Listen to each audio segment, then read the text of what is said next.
Máme za sebou odborný workshop s finančnými inštitúciami. Naše pozvanie prijali zástupcovia slovenských bank, tiež Európskej investičnej banky, predstavitelia investičných fondov, DSS-iek a naši investiční partneri.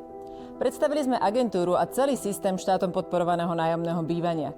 Diskutovali sme o odborných témach, ktoré sú dôležité pri rozhodovaní sa o možnosti zapojenia sa do systému práve v rámci financovania našich projektov. Spolu hľadáme riešenia, ktoré majú reálny dopad na dostupné bývanie na Slovensku. Som veľmi rád, že dnes som sa mohol zúčastniť workshopu s najvýznamnejšími finančnými inštitúciami na Slovensku na tému štátom podporované nájomné bývanie, kde sme mali možnosť predstaviť systém nájomného bývania, ktorý sme vybudovali, prediskutovať jeho parametre a otestovať si to práve s trhom, s finančnými inštitúciami, že model je zaujímavý, bude pre nich zaujímavý, pretože to je jeden z kľúčových pilierov dodatočných investícií, nielen investičných partnerov, ale aj celého finančného sektora na čo najúspešnejší rozbeh tohto systému. Pro skupinu Evropské investiční banky je podpora bydlení prioritou a EIB dlouhodobě podporuje projekty dostupného nájemního bydlení v celé Evropě. Proto pozorně sledujeme vlastně vytváření slovenského modelu a na dostupné nájemné bydlení a velmi oceňujeme práci agentury a právě, aby se vytvořil transparentní, udržitelný a mezinárodně atraktivní systém. A skupina Evropské investiční banky je připravena podpořit a sdílet svoje zkušenosti z ostatních členských států Evropské unie.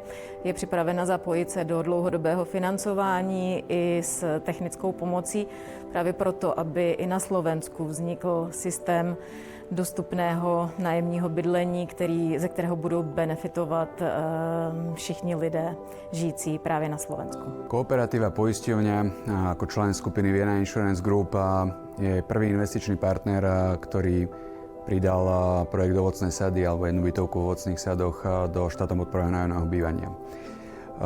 Ako asi každý projekt, na začiatku sme sa potýkali s problémami, ale veríme v svetlú budúcnosť a úpravy v zákone alebo v nariadeniach vlády, ktoré sa pripravujú, zlepšia celý systém a procesy v získavaní nájomcov.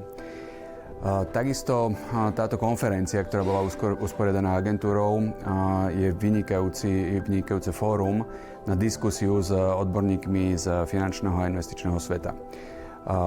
Dostali sme potvrdenie, že táto téma bola zaujímavá a že investori alebo investičné fondy, banky, ako aj poisťovne a dôchodkovské spoločnosti majú záujem investovať do tohto modelu. Takže model je pozitívne vnímaný nielen na lokálnej úrovni, ale ako predstaviteľka Európskej investičnej banky potvrdila, je to zaujímavá príležitosť pre celou Európu, ktorá sa momentálne borí s dostupnosťou bývania. Systém státem podporovaného bydlení na Slovensku je velmi zajímavý inovativní systém, který by své místo nepochybně našel i v České republice. Pro nás, jakožto pro investora do tohohle systému, to nabízí zajímavé investiční příležitosti a těším se velmi na spolupráci jak se státní agenturou, tak s naším partnerem Hestý. Veľmi si vážime spoluprácu s agentúrou, pretože si myslíme, že oblasť štátom podporovaného nájomného bývania do budúcna bude predstavovať veľký potenciál. Vnímame nedostatok bytov nájomného bývania v rámci Slovenska a určite do budúcna, kedy tie podmienky poskytovania hypoték sa budú sprísňovať, tak vnímame, že bude veľký záujem zo strany tej strednej vrstvy na Slovensku o toto. A preto si v našej spoločnosti myslíme, že je práve ten správny čas vstúpiť do tohto celého projektu a stať sa investičným partnerom.